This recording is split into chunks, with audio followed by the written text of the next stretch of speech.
Vuelvo con usted, doctor Montealegre, y me gustaría que me diera su argumento sobre la prueba.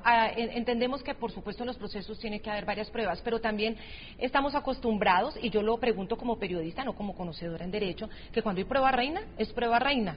Que puede haber muchas pruebas, pero si no hay una reina, también la persona pues simplemente pues es declarada inocente porque no hay una prueba reina.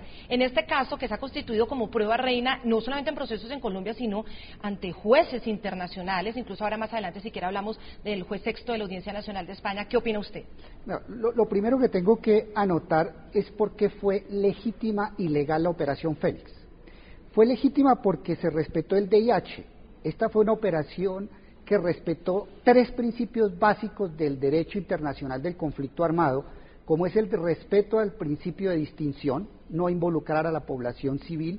En segundo lugar, que el ataque sea proporcionado en materia de que debe haber una correlación entre determinar si las ventajas militares que ganaba el Estado colombiano en esa operación justificaban los daños a los derechos fundamentales de las personas que desafortunadamente murieron, y en tercer lugar el principio de precaución en el sentido de que no se comprometiera a la población civil.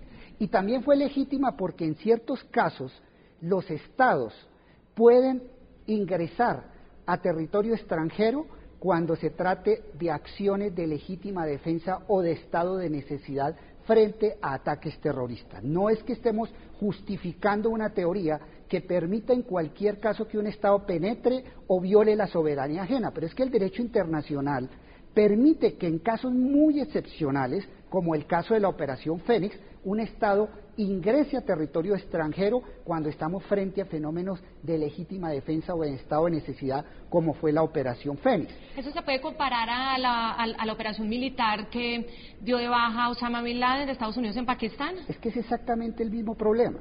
¿Qué legitimó la intervención de los Estados Unidos en la muerte de Osama Bin Laden? Allí hubo una violación de la soberanía indiscutible, pero si bien hay prohibiciones en el derecho internacional, también hay causales de exoneración para el Estado. Es decir, hay ciertas circunstancias excepcionales que le permiten a los Estados violar ciertas prohibiciones.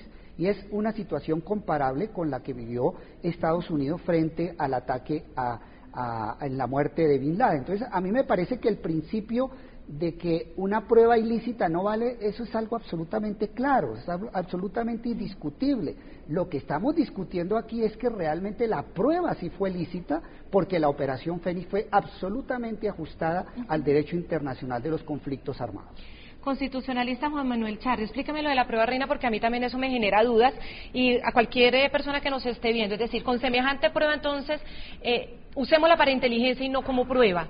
Es decir, uno entiende que la justicia tiene que buscar muchas pruebas, pero yo le quisiera poner el ejemplo del juez sexto de la Audiencia Nacional de España que tenía el proceso del efecto Gabardina, llevaba muchos años, más de una década, buscando, recopilando.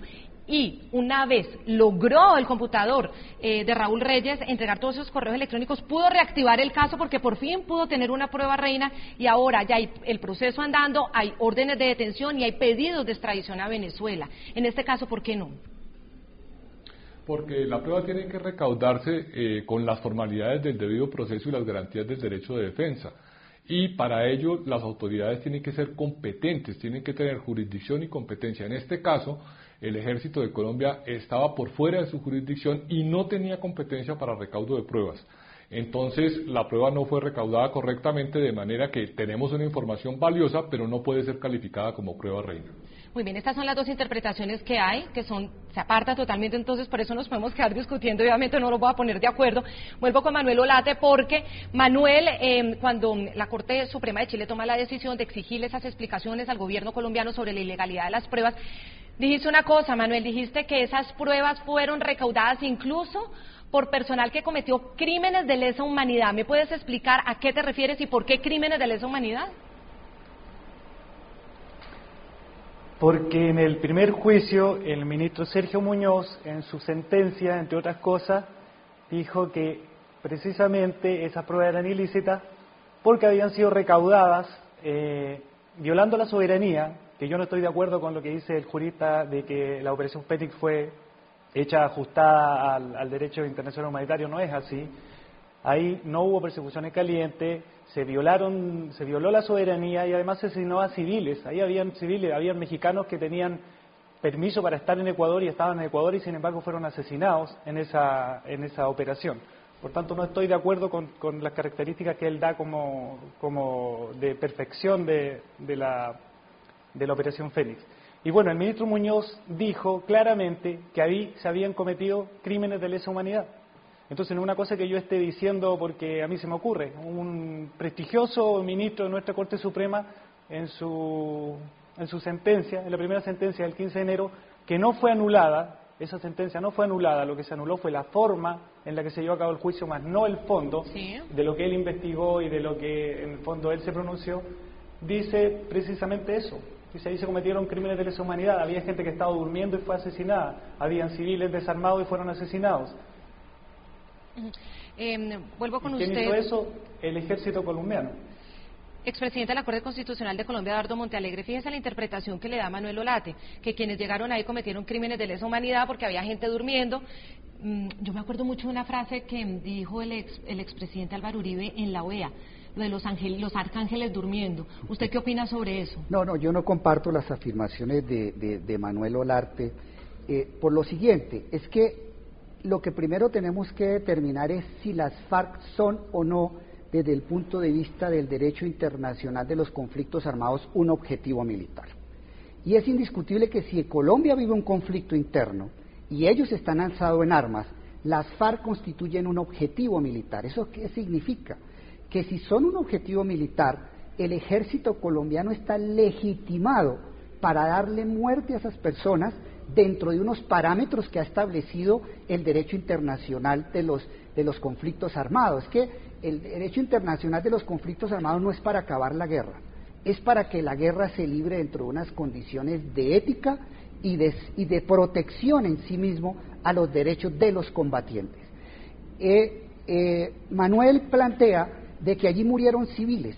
Es que si habían civiles desde el momento en que ingresan a un campamento de unas personas que son objetivos militares legítimos del ejército colombiano, pierden la protección de civil del derecho internacional de los derechos humanos. Además con la misma ropa, que eso también vale la pena aclararlo, es que mire el peligro en el que se ponen. Supongamos que estas personas no tengan nada que ver con las FARC, que vayan en una misión altruista, hay que creerle, la presunción de inocencia, camuflados como las FARC, el ejército, ¿cómo va a reconocer quién es quién?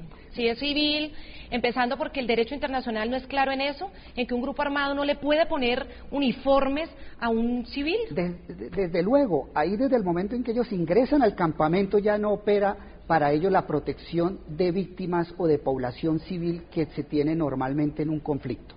Y en este caso también lo que se presentaron fue daños colaterales. En toda operación militar es absolutamente posible que se presenten daños colaterales a personas civiles. Por ejemplo, cuando la OTAN bombardeó algunas poblaciones, o no exactamente poblaciones, sino algunos objetivos militares en el conflicto de la antigua Yugoslavia, allí murieron civiles. Pero ¿por qué se exoneró de responsabilidad a la OTAN en esa muerte de civiles cuando se trataba era de perseguir objetivos militares? Porque en los conflictos armados se pueden presentar daños colaterales.